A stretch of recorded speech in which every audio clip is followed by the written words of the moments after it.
நான் நாலேஜை கெயின் பண்ணேன், நான் ஃபோக்கஸ்டாக பண்ணேன், நான் கன்சிஸ்டண்ட்டாக பண்ணேன், நான் முக்கியமாக சீரியஸாக பண்ணேன். ஆமாம், 1 கோடி ரூபா இன்வெஸ்ட் பண்ணால் எவ்வளோ சீரியஸாக எடுத்து பண்ணுவேனோ அப்படி பண்ணேன். 4 டேபிள் போட்டு ஃபர்ஸ்ட் டைம் கல்பாக்கத்தில் தான் ஸ்டார்ட் பண்ணேன். 4 டேபிள் போட்டேன், 16 பேர் தான் உட்கார முடியும். அதே நான் 1 கோடி இன்வெஸ்ட் பண்ணி கடன் வாங்கி இன்வெஸ்ட் பண்ணால் எந்த அளவுக்கு சீரியஸாக பண்ண முடியுமோ அந்த அளவுக்கு நான் சீரியஸாக பண்ணேன். 6 மாதம் ஆச்சு எனக்கு ஃபர்ஸ்ட் மாசத்துல லாபம் வர்றதுக்கு. முதல்ல 5-6 மாதம் எத்தனையோ நாட்கள் போனி ஆகாமல் திரும்பி போயிருக்கேன். நான் காலையிலேருந்து நைட் வரைக்கும் போனி ஆகாமல் போயிருக்கேம்மா.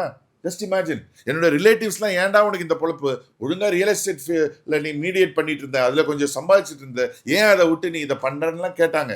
உன்னால் முடியாதுன்னு சொன்னாங்க. எத்தனையோ பேர் என் பின்னாடி வந்து இன்னும் 2 மாசத்துல க்ளோஸ் பண்ணிடுவாங்கன்னு சொன்னாங்க. But I didn't give up. 1 வருஷம் எனக்கு கையிலேருந்து காசு போனால் கூட பரவாயில்ல, நான் இந்த பிஸ்னஸில் சக்ஸஸ் ஆகியே தீர்வேன்னு சீரியஸாக எடுத்துக்கிட்டேன். அது ஒரு மூத்திர சந்தலுக்குள்ளே இருக்குமா என்னுடைய முதல் கடை. டவுன்ஷிப்னு இருக்கு, கல்பாக்கம் அட்டாமிக் ரிசர்ச் சென்டரோட டவுன்ஷிப் இருக்கு. அதுல ஒரு சந்துக்குள்ள தான் என்னோட ஃபர்ஸ்ட் ரெஸ்டாரண்ட். அங்க ஒரு ரியல் எஸ்டேட் லே அவுட் ஒருத்தர் போட்டாரு. அந்த லே அவுட் போட்டதுல ஃப்ரண்ட் பீஸை வாடகைக்கு எடுத்து நான் ஸ்டார்ட் பண்ணேன். புரியுதுங்களா? டெய்லி காலையில நானே போவேன், நோட்டீஸ் அடிச்சு ஒவ்வொரு வீட்டுக்கா டவுன்ஷிப்ல போய் நோட்டீஸை கொடுப்பேன். ரெஸ்டாரண்ட் இருக்குங்க உள்ள, ஏன்னா வெளியேந்து தெரியாது. அங்க என்ன பண்ண, பிசினஸ் பிக்கப் பண்றதுக்கு கொஞ்சம் ராபிட் வாங்கி விட்டேன்.